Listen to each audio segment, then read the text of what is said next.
Well, St. Joe's, Andy, was my 5% winner against California.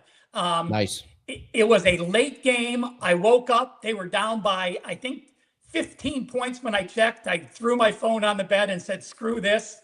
I woke up 3 hours later and they came from down 18 to win by 1 against Cal.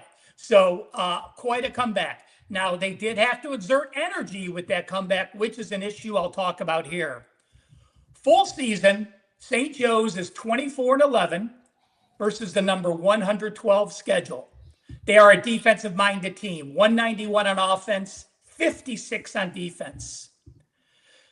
New Mexico, 25-10 versus the number 88 schedule, number 57 on offense, number 42 on defense. Well, New Mexico, an extra couple wins, a stronger schedule, much better offense, better defense. Year-to-date numbers, this makes sense. But when you look at current form the last 3 weeks, guys, St. Joe's is actually rated higher than New Mexico. I have them number 60 with New Mexico number 62.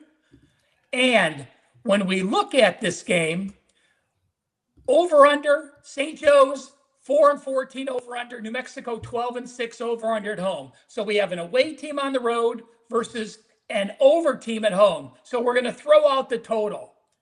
The Hawks started the season 8-7. They had some injuries. But since that start, after their first 15 games, they have gone 16-4 straight up, 17-3 against the spread.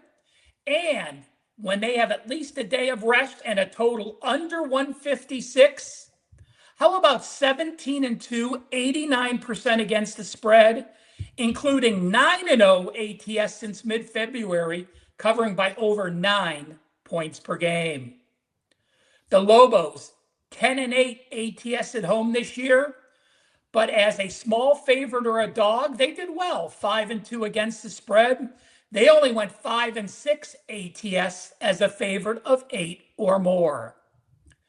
Now, those numbers say St. Joe's. I was on St. Joe's and they won as a dog as a 5%. Why are they not a client play today? Let me say this. I do like St. Joe's. They are a very strong opinion, but this is the reason they are not a client play.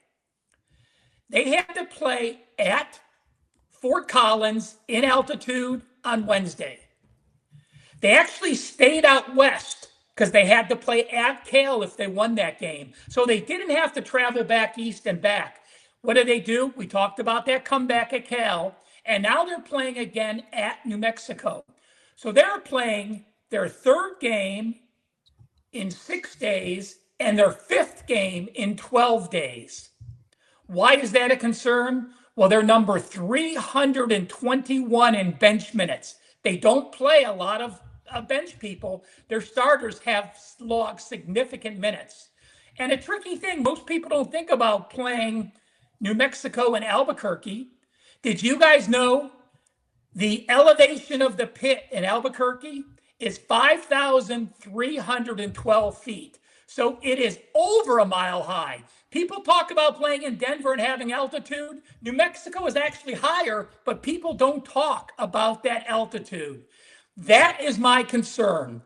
No bench minutes, 3 games all on the road in 6 days, all on the road with this altitude. I still like St. Joe's. It wouldn't surprise me if they win this game outright, but that is enough to keep this from being a client play tonight. You mentioned you have a play up. It is $5 Tuesday here at Wager Talk. Tell us about your play that's up.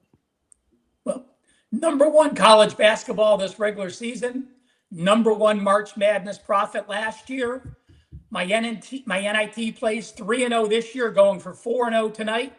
It is a college basketball $5 play from this regular season's number 1 capper, WT.buzz/RM.